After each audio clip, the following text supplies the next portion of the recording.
नमस्कार प्रणाम। मेरा नाम डॉक्टर इंद्रदमन तिवारी है। लखनऊ विश्वविद्यालय के LLB 3 years course, LLB 5 years course के आपके सेमेस्टर एग्जाम्स को लेकर हम लोग बात करना शुरू कर दिए हैं। और पहले वीडियो में हम लोगों ने बात करी एलएलबी 3 ईयर्स में सेकेंड ईयर फोर्थ सेमेस्टर के पहले पेपर के बारे में। और आज के अपने इस वीडियो में हम बात करने वाले हैं एलएलबी 5 ईयर्स कोर्स में फर्स्ट ईयर के फर्स्ट सेमेस्टर में। ऑनर्स का कोर्स है, ये 5 ईयर का कोर्स है। फर्स्ट ईयर के फर्स्ट सेमेस्टर में जो आपका सेकंड सेमेस्टर का जो पहला पेपर है पॉलिटिकल साइंस 2 का, उसके बारे में बात करने वाले हैं कि इसका जो पुराना पेपर जो था वो कैसे आ रहा था और किन सवालों के पूछे जाने की उम्मीद जो है, उसके पूछे जाने की प्रोबेबिलिटी है वो काफ़ी अधिक है। तो आप जब अपना सिलेबस देखते हैं तो ये पाते होंगे कि इसमें कुछ पॉलिटिकल फिलोसोफर हैं, उनकी कुछ थ्योरीज हैं, उनकी कुछ आइडियोलॉजीज हैं जिनको लेकर के आपको पढ़ना होता है, उनके विषय में पढ़ना होता है, उनके निबंध के विषय में, उनके एसेस के बारे में, उनके द्वारा दिए गए लिटरेचर के बारे में, या कहें कि उनके द्वारा प्रतिपादित सिद्धांतों के विषय में। अब जैसे हमारे पास जो एक कुछ पुराने पेपर्स हैं उसमें अगर हम लोगों ने छांट करके जो बात देखी है तो आपके पास आपके सिलेबस में एरिस्टोटल हैं, प्लेटो हैं, एरिस्टोटल हैं, प्लेटो हैं, मैकियावेली के विषय में है, जॉन लॉक के बारे में है, थॉमस हॉब्स के बारे में है, जीन जैकब रूसो के बारे में है, एरिस्टोटल आचार्य मनु के विषय में है, और गांधी जी के विषय में है, कौटिल्य के विषय में है, और कार्ल मार्क्स के विषय में है। मतलब इनकी जो इनके सिद्धांत हैं, कौटिल्य है, गांधी जी हैं, और आचार्य मनु हैं, अरस्तु हैं, जॉन लॉक है, स्टुअर्ट मिल के बारे में है, जिसमें लिबर्टी का जो स्टुअर्ट मिल का कंसेप्ट है उसके बारे में है, मैकियावेली के बारे में हम लोगों ने कहा, कार्ल मार्क्स हैं, सिसेरो है और प्लेटो है। तो जो आपका पेपर बनता है वो घूम घुमा करके प्लेटो, एरिस्टोटल, सिसेरो, मैकियावेली, उनके प्रिंसिपल्स के बारे में, उनके आइडियल स्टेट को लेकर के, उन्होंने कैसे वेलफेयर स्टेट के बारे में बताया, या कहें कि गांधी जी का जो वेलफेयर स्टेट था उसका कंसेप्ट क्या था। तो जो सवाल आते हैं वो इन्हीं लोगों की विचारधारा के विषय में, या कहें कि इन्हीं लोगों के द्वारा दिए गए सिद्धांतों के, जो इनके द्वारा दी गई फिलोसफी है, जो इनके द्वारा दिया गया दर्शन है, उसके बारे में है। अब अगर हम सवालों की बात करें कि आपसे सवाल जैसे किस प्रकार से पूछे जाने की उम्मीद रहती है, तो आपको जैसे पढ़ना है कि इनके विषय में एरिस्टोटल के बारे में पढ़ना है। तो जो एरिस्टोटल के बारे में सवाल आपसे पूछे जाते रहे हैं, एक तो एरिस्टोटल का सीधा सवाल आ जाता है कि उनके विषय में बताइए, एरिस्टोटल का जो उनकी क्या कहते हैं आइडियोलॉजी क्या थी। कभी कभी सवाल ऐसे करके पूछा गया है कि why is Aristotle regarded as father of western political thought. क्यों अरस्तु को पाश्चात्य राजनीतिक चिंतन का पिता कहा जाता है, कि उनको father of western political thought कहा जाता है। Give reasons and explain detail, उसका कारण बताइए और उसकी विस्तार से व्याख्या कीजिए। तो अरस्तु को लेकर के जो सवाल ज्यादा पूछे गए हैं वो इस प्रकार के सवाल पूछे गए हैं।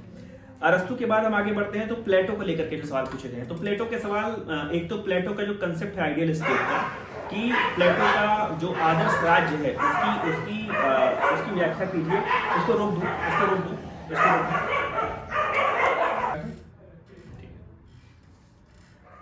बीच में थोड़ा व्यवधान था।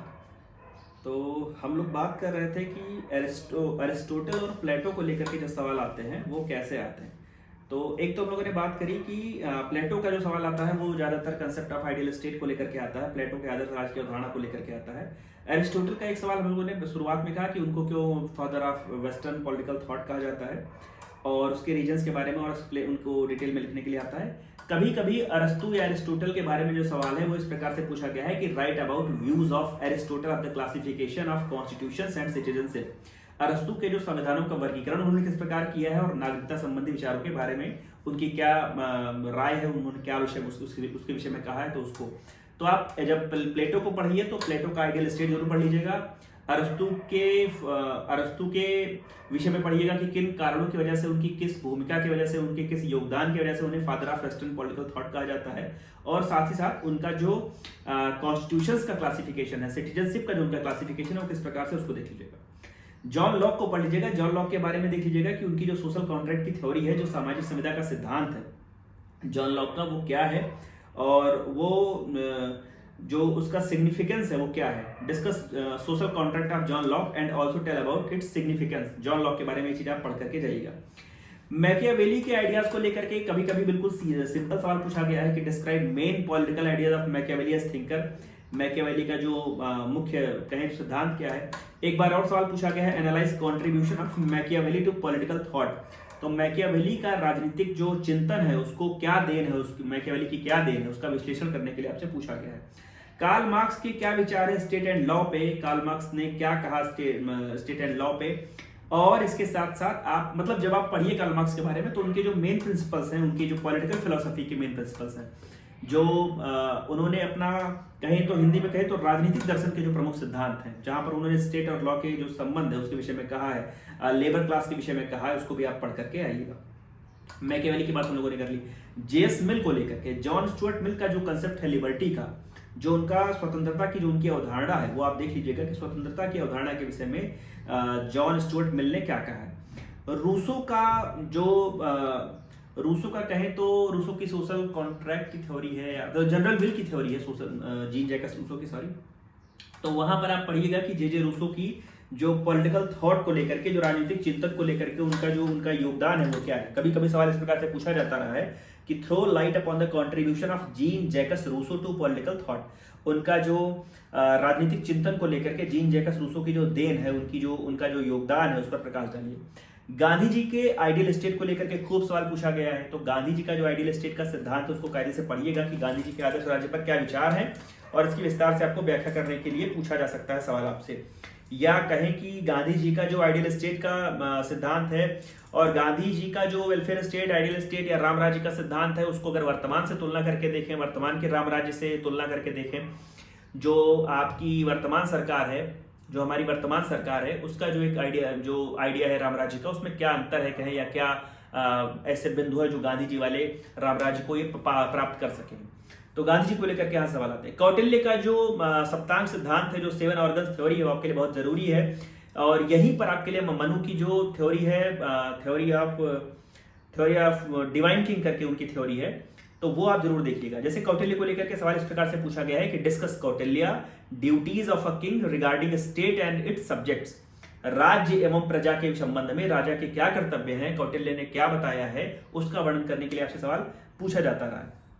कार्ल मार्क्स के हम लोगों ने बात करी, कौटिल्य की बात करी, गांधी जी की बात करी, जो जॉन लॉक का जो सोशल कॉन्ट्रैक्ट है उसके बारे में बात करी, मैकियावेली की हम लोगों ने चर्चा करी है, एरिस्टोटल के क्लासिफिकेशंस को लेकर के हमने बात करी, आचार्य मनु का जो राजधर्म की बात हम लोगों ने करी कि राजधर्म के विषय में आचार्य मनु की क्या थ्योरी है और थ्योरी ऑफ डिवाइन किंग क्या है, उसको आप देखिएगा। कार्ल मार्क्स के विषय में हम लोगों ने बात करी। तो आपको मुख्यतः एक बार आपसे सिसेरो को लेकर भी सवाल पूछा गया है कि सिसेरो का जो कंसेप्ट है लॉ का वो क्या है। तो आप ये पूरे के पूरे पेपर में एक टेंडेंसी पाएंगे कि आपको हर यूनिट से कम 2 लोगों के विषय में तो पढ़ना ही पढ़ना है, और प्रयास ये करिए कि उनका, जैसे एरिस्टोटल के विषय में आप पढ़ रहे हैं तो केवल एरिस्टोटल की जो पॉलिटिकल थॉट है उसको पढ़ करके छोड़ मत दीजिए। जो एरिस्टोटल ने कॉन्स्टिट्यूशन की क्लासिफिकेशन के विषय में बताया है, एरिस्टोटल ने अन्य चीजों के विषय में जो बताया है उसको आप देख लीजिए। जैसे आप पाते हैं कि आप एक बार कार्ल मार्क्स के विषय में पाएंगे तो स्टेट एंड लॉ के विषय में सीधा सवाल आपसे पूछा गया है, लेकिन एक बार जब आप पाएंगे कि तो कार्ल मार्क्स के बारे में जो पूछा गया है वो उनकी पॉलिटिकल फिलोसफी के बारे में पूछा गया है कि प्रमुख सिद्धांतों की व्याख्या कीजिए। जहां पर व्याख्या कीजिए, प्रकाश डालिए, वर्णन कीजिए टाइप के शब्द लगे रहते हैं, तो वहां पर आपको लिखने का थोड़ा सा ज्यादा अवसर मिल जाता है, मौका मिल जाता है। लेकिन जब आपसे टू द पॉइंट पूछा जाता है तो वहां पर थोड़ा सा आपकी जो कलम है वो रुकने लगती है। जैसे यहाँ पर एक उदाहरण इसका देखें तो सवाल है कि discuss social contract of John Locke and also tell about its significance. तो ये सवाल 2 हिस्सों में बटा हुआ है। तो सबसे पहले आप जॉन लॉक का सोशल कॉन्ट्रैक्ट क्या होता है उसके बारे में लिखेंगे, और उसके बारे में उसका जो सिग्निफिकेंस, उसका महत्व हो, उसके बाद में बताएंगे। इसी प्रकार से मैकियावेली को क्यों एक पॉलिटिकल थिंकर के रूप में कंसीडर किया जाता है, पॉलिटिकल साइंस के आपके लखनऊ विश्वविद्यालय के सिलेबस में मैकियावेली का अगर नाम है, अगर उनकी थ्योरी के विषय में है, तो उन्होंने क्या ऐसा किया है, उनका क्या राजनीतिक चिंतन है, उनकी क्या पॉलिटिकल थॉट है, उनके क्या आचार विचार हैं, जिस वजह से वो यहाँ पे आपके सिलेबस में जगह पाते हैं, तो वहां पर आप पढ़िएगा।